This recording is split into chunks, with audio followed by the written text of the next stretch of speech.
Welcome back to my channel, Famous and Fabulous. After Toby Keith died, his family thought they would find memories and special things. But when they opened his garage, they found something nobody ever thought they would see. Hidden behind regular tools and a dirty floor was something that shocked everyone, and it wasn't what fans thought they knew about him. What was Toby hiding all this time? Let's find out. Toby Keith died on February 5th, 2024.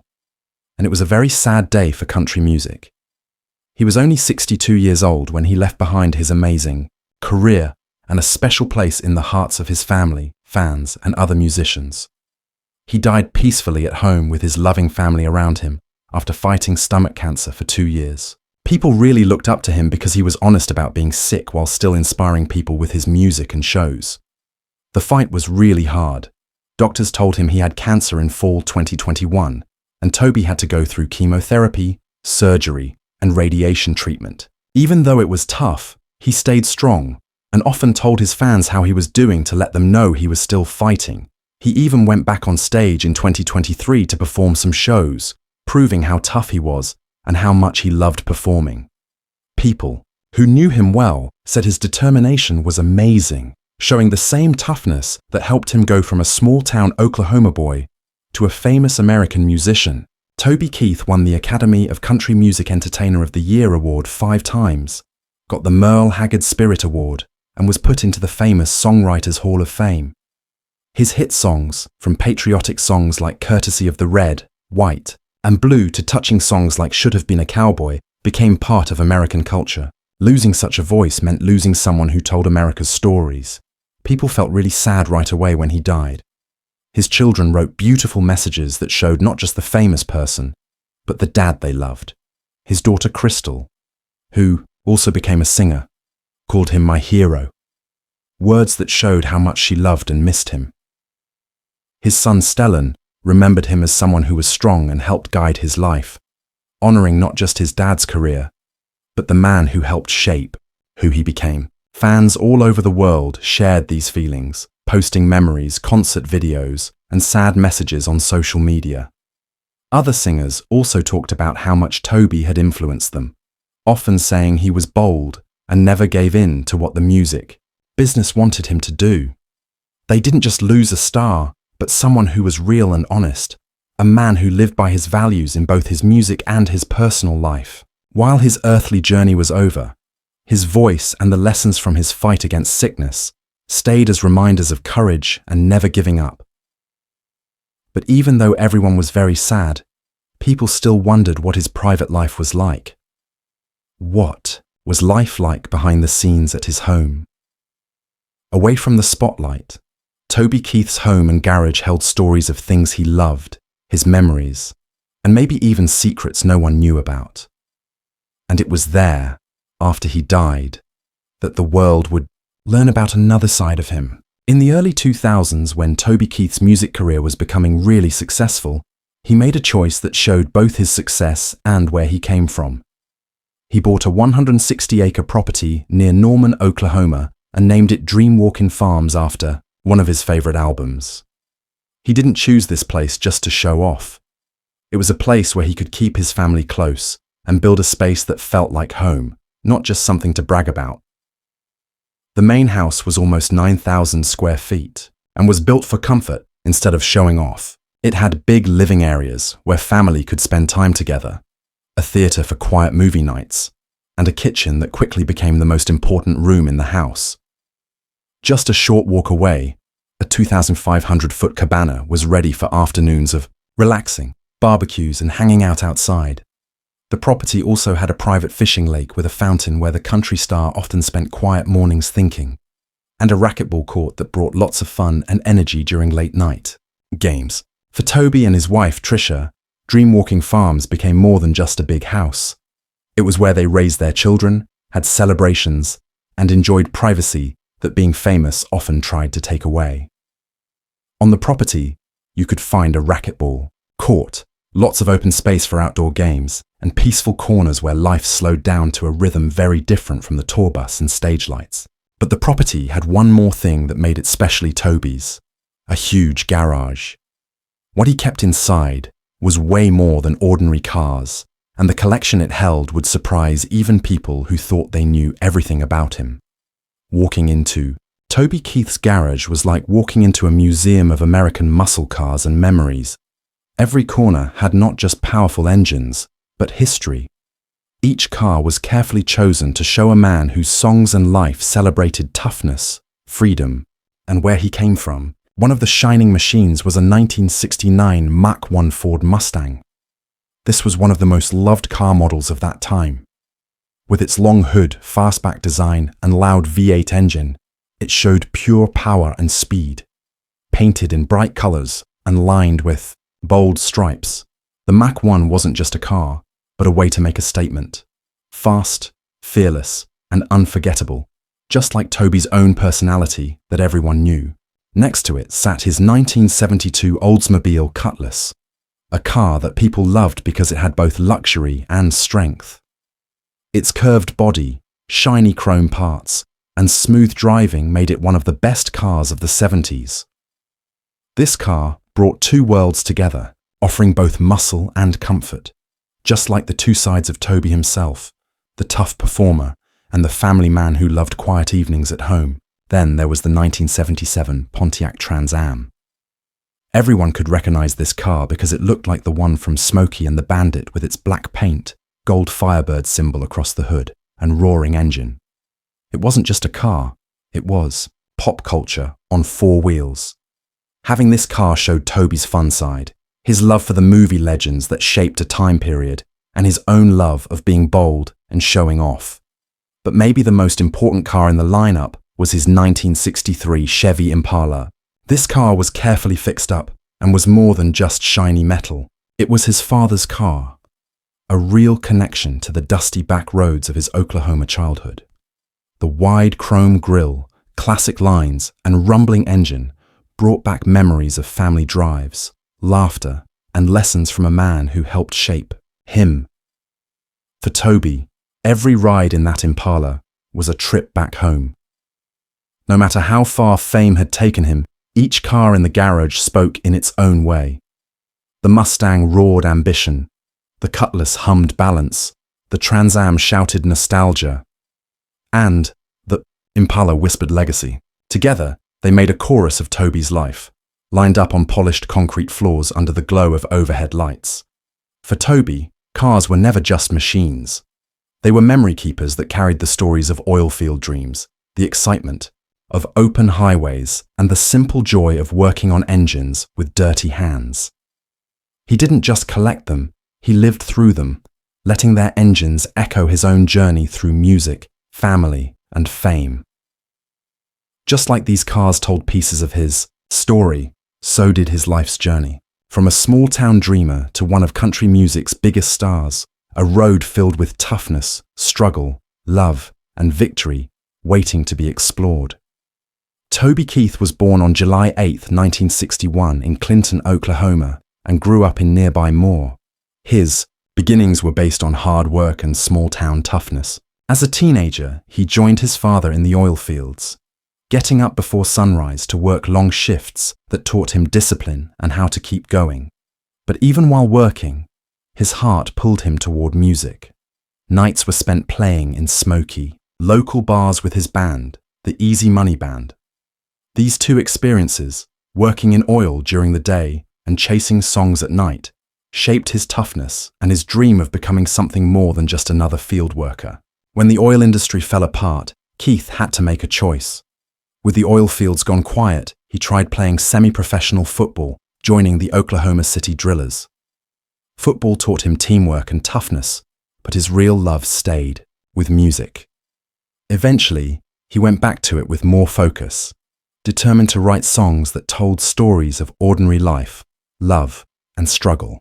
He often said that he was chasing a songbook, not just money. And this drive carried him into the early 90s, when he finally got his big break.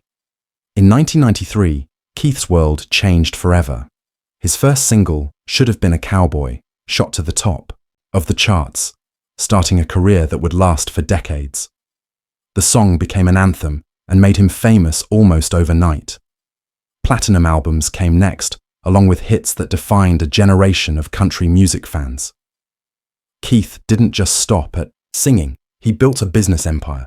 He started Showdog Nashville, a record label that gave him creative independence, and later combined it with Universal to form Showdog Universal Music.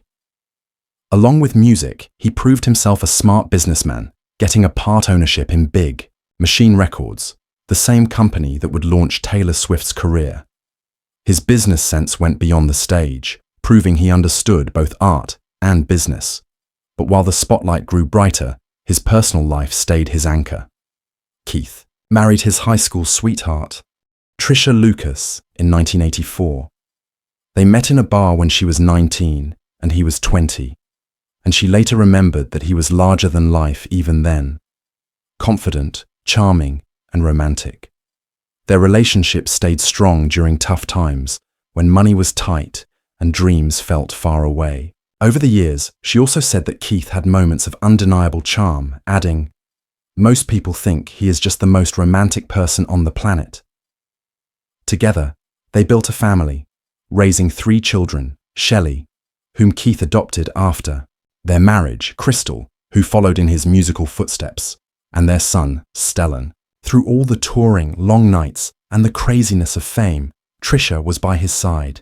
She described him as not only a performer, but a loving husband and father, whose softer side was often hidden from the public. Keith's connection with fans never got weaker. His last Instagram post showed him performing in Las Vegas, raising his guitar toward the crowd with a smile. "And that's a wrap on the weekend, y'all. Back to it," he wrote, showing that even after years of being famous, he still loved the stage. Just a month before, he played at Dolby Live at Park MGM, still giving everything to the music that once began in small Oklahoma bars.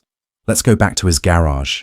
Just when it seemed every story had been told through shiny chrome and powerful engines. Something far more personal, a rough letter, waited quietly to change the meaning of his entire collection forever. In the quiet corner of Toby's garage, between cleaning cloths and the faint smell of oil on the concrete, the family found something they never expected. It was not another special car part or a forgotten tool, but a handwritten, unfinished letter written to Tricia and the kids. The pages were filled with heartfelt longing and had half-erased words that carried the weight of his private struggles.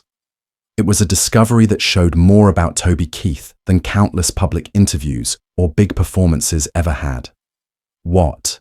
The letter said gave a look into the deepest parts of his heart. He wrote about being grateful for the quiet mornings you gave me, loving the stillness of simple family life away from the stage lights. He admitted regrets about road-weary farewells before bedtime, those moments when touring schedules pulled him away from being there as a father. He shared hopes that their next generation would always choose love over applause, a feeling that showed how much he valued human connection above fame or awards. This was Toby without his public protection. It was not the confident singer who commanded arenas, but the husband who understood the sacrifices made by Tricia as she held the family together while he chased the demanding rhythm of his career. The words showed a man who fully understood how fragile time was, yet was strong enough to share his soul in writing, even when he could not always say it out loud. In those unfinished lines was the real man. He was more than a performer, celebrated for patriotic songs and stage presence. He was a dad who often missed dinners, a husband who felt huge gratitude for unwavering support, and a star who felt haunted by moments when love had not been expressed enough. The letter became a quiet memoir, not written for the public, but for the people who had always stood by him. It was a reminder that behind the legacy of hit songs and awards was a person who wanted forgiveness, closeness, and reassurance. For his family, this discovery had the same emotional weight as a final performance.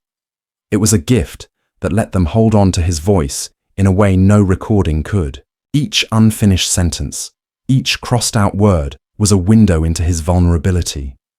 It spoke of a man who understood both the power of his stage presence and the irreplaceable value of his presence at home.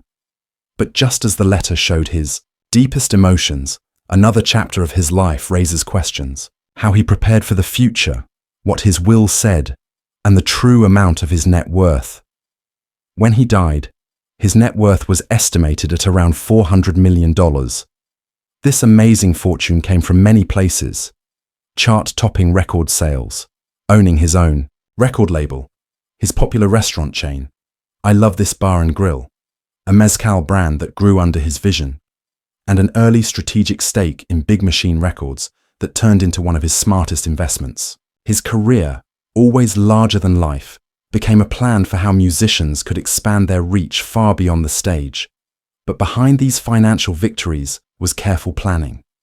On February 15, 2022, not long after getting his diagnosis, Toby signed his will.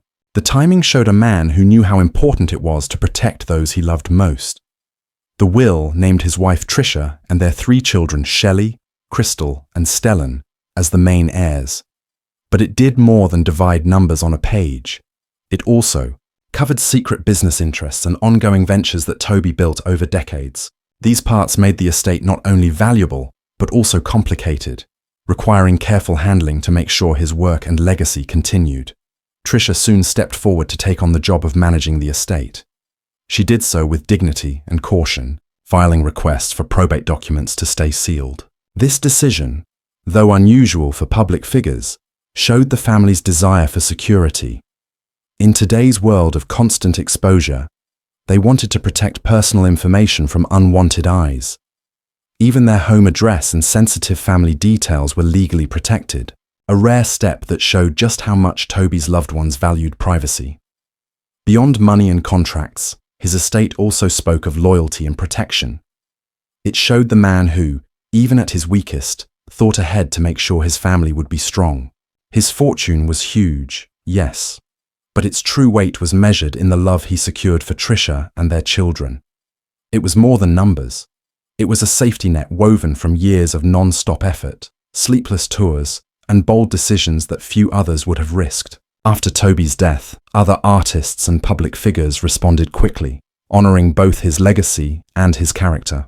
Blake Shelton, one of his closest friends and fellow Oklahoman, posted on social media, "Even though I knew about your battle these last few months, I still never imagined this day. Anyone who knew you knows what I mean. You were the toughest man I ever met. Thank you, brother, for being a friend, a hero, and an inspiration. There will never be another Toby Keith." Dolly Parton shared her own message on Instagram, calling him one of the greats in every way. She added, "He will be missed, but his music and legacy will live on." Carrie Underwood wrote a touching image of his journey beyond life's final curtain. "Saddle up the horses, Jesus, because a true blue cowboy just made his ride up to heaven. Introduce him to all the Okies and sign that boy up for the choir. We're going to miss you, Toby, but my heart has no doubt that you are standing in the presence of our king right now. See you again someday, friend."